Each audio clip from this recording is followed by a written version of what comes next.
single penny helped. They sang. Tony and Geezer still going strong. Great to see Billy Ward. Ozzy was having fun, but he had a tough time showing it if you saw his face. He was all live. He sang his parts. He tried getting up a couple of times. He was physically limited. The crowd helped. They sang along. The European chant with the music on War Pigs. It was amazing. It was the greatest concert I've ever been to. Too young for Woodstock. I missed Live Aid. I had to work. Ed, it was worth every single penny I spent for the tickets, the plane, the hotel, the car rental, the food, getting up at 4 a.m. to get tickets. If I was a young guy, I'd be talking about this for the next 50 years. And a shout out to Zach.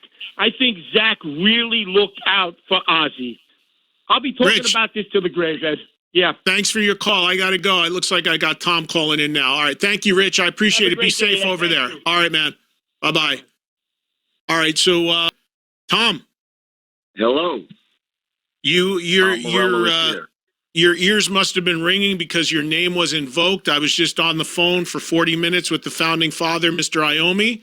Said wonderful things about you. So you are following Iommi. You are in. You have good timing. I was going to say that's pretty good company right there. For sure. Are you still in England? No, we just got back. I actually leave for tour tomorrow, so I have to get back for rehearsal today. I'm back in LA, and we leave for Vancouver tomorrow. So listen, man, I mean, we, at some point when there's time, you and I will have to sit down and do a whole show on this. I had Nuno on yesterday. I had Rudy Sarzo on yesterday. I had Ellefson on yesterday. I just had Tony on for a while. All raving, all crediting you for the work you put in on this thing, which was beyond belief. From your perspective, as the guy who music directed it and curated it, how do you feel about the whole thing? How do you feel it went? Well, I mean, it was a labor of love, and as it was happening, I just couldn't believe that it was finally happening. It was over a year of working on the show, Eddie, and from the first call I made was to Lars Ulrich. I just thought if I can lock Metallica and then have, Black Sabbath's last show, Ozzy's last show, and Metallica in, then people are going to pick up the phone.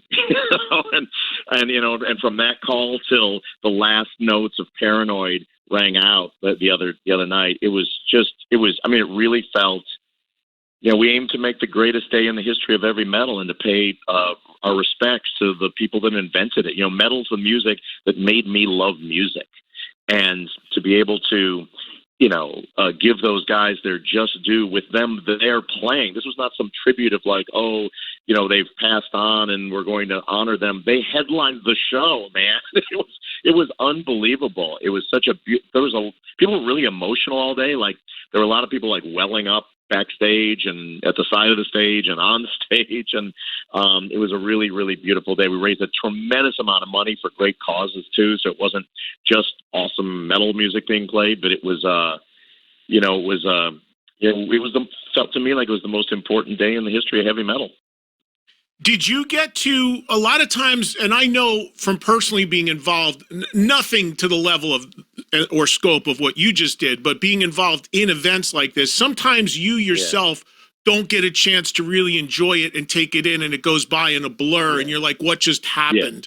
Did you get a chance to watch it? It was kind of that. Yeah. It was kind of that until I, when I finished playing, I played in the second super group and we finished the Steven Tyler set. And then my responsibilities were just, introducing Metallica and introducing the Kathy Rhodes and the Randy Rhodes thing. So I felt like, okay, I can now just watch the bands. I will tell you though, that I was at side of stage for pretty much everybody and just really loving the covers that everybody did. Now, that was one of at the initial, when I first started thinking about how the day should go, I thought that everybody's got to play an Ozzy or a Sabbath song. And that worked out so great. There were so many awesome versions of, from Hailstorms, Perry Mason to Lamb of God's, Children of the Grave to, the Metallica jams that they did to Pantera. It was just really, really phenomenal to watch some of my favorite musicians play some of my favorite Sabbath and Ozzy songs. Yeah, I was just talking to Tony about this. Metallica and Guns N' Roses especially went deep playing stuff from the last two Sabbath albums that know, like Johnny Blade and stuff like that. Yeah. Nobody knows that stuff. They went deep there. I thought that was amazing.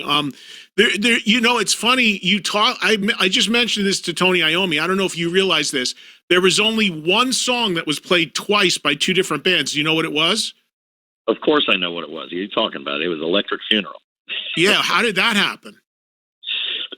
It was, there was a lot of, first of all, the way that the bands got the songs that they were playing, it was really first come, first serve, right? And there was, some, I had so many spreadsheets you wouldn't even believe. It was like the war room of like an NFL draft.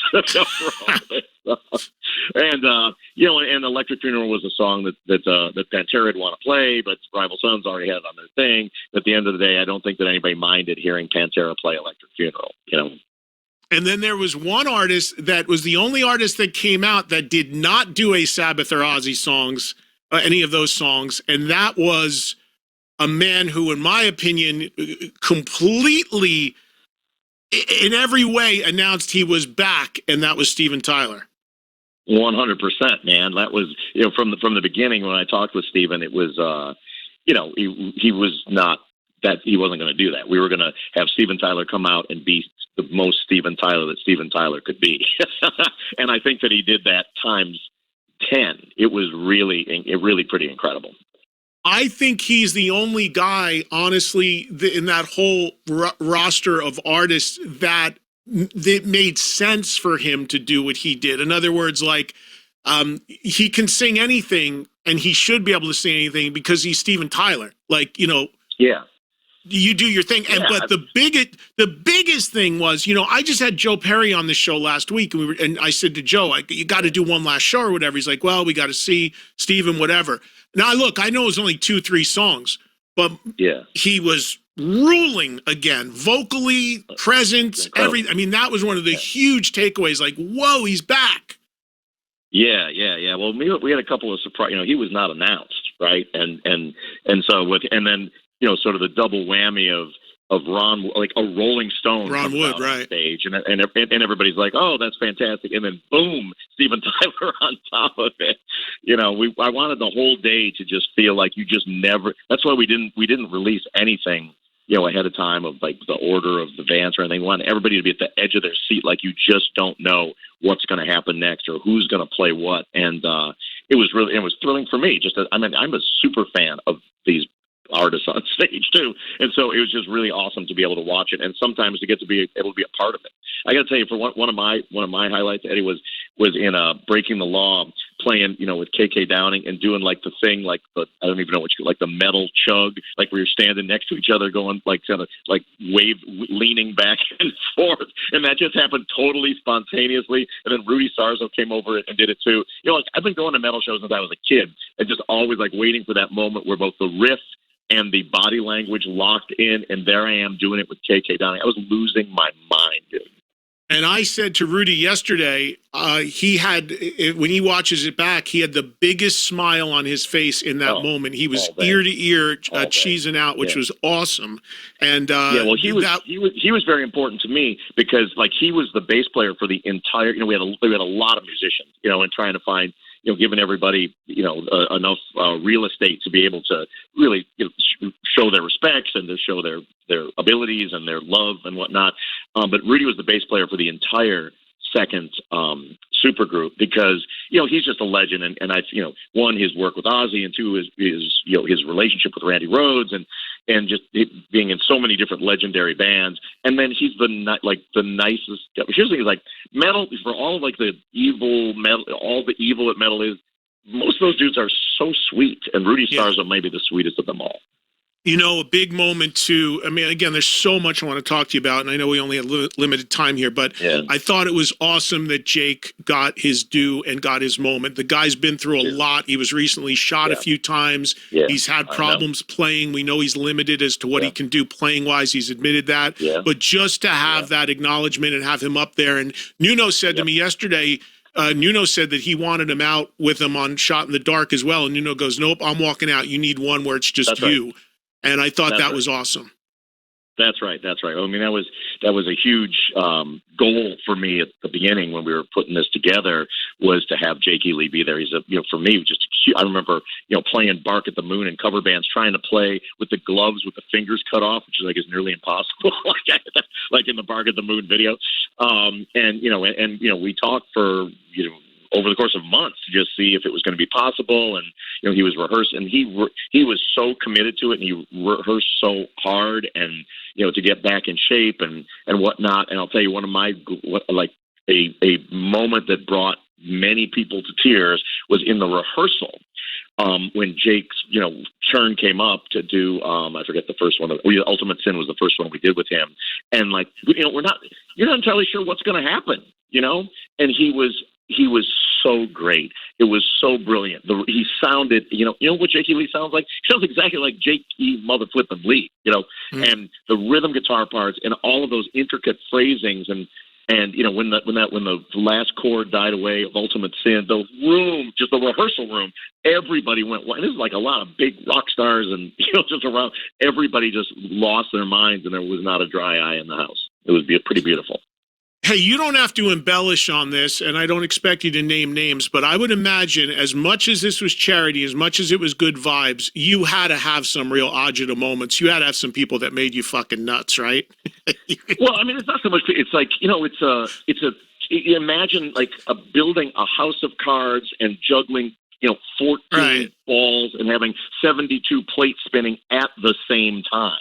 Like, that was it. Occasionally you're a plate's falling. We got to catch that one. The house of cards is falling. So it wasn't really that. I mean, there were some people that dropped away, because of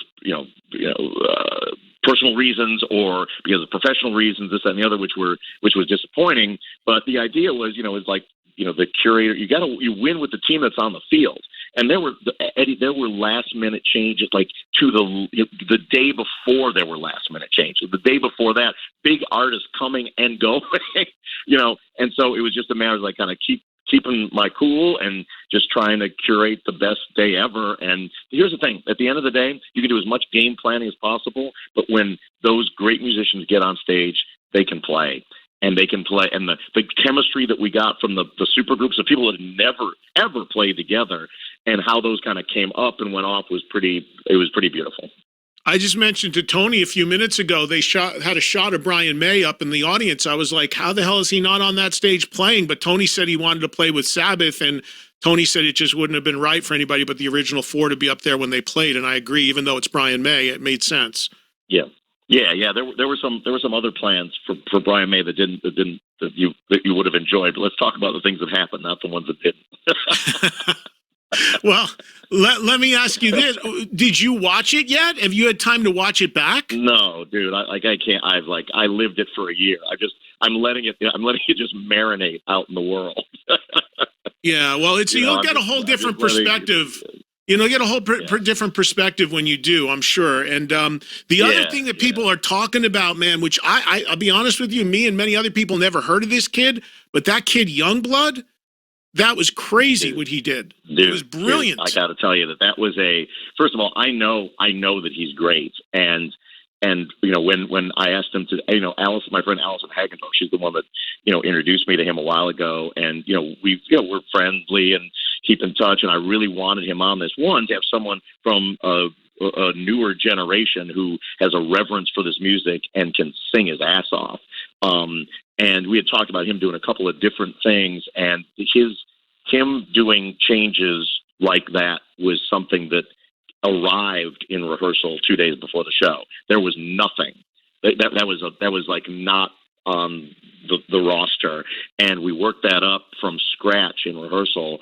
And even in rehearsal, I was like, this has a chance. I moved it to the last song of the first supergroup, because I'm like, this has a chance to be like an all-time moment here. And he absolutely knocked it out of the park and was one of the big highlights of the show. And I got to tell you, a lot of people mention this, that one of the musical MVP of this thing on stage was probably Nuno. I mean, that guy did so much heavy lifting up there for 12 songs. What a move bringing him in, because he can, as we know, he can play anything, and he played it all brilliantly. Well, thank you, but let me tell you, Eddie, there were no accidents in this show. Like I knew that I had to have in every one of the supergroup songs someone who was really going to know it note for note. And Wolfgang Van Halen was originally going to be that guy in the first set, but he, for professional reasons, he just couldn't do it. He had conflicts, and so then I called up Nuno, and Nuno, as he probably told you, had a gig, 11 hours later after he got off stage on another continent.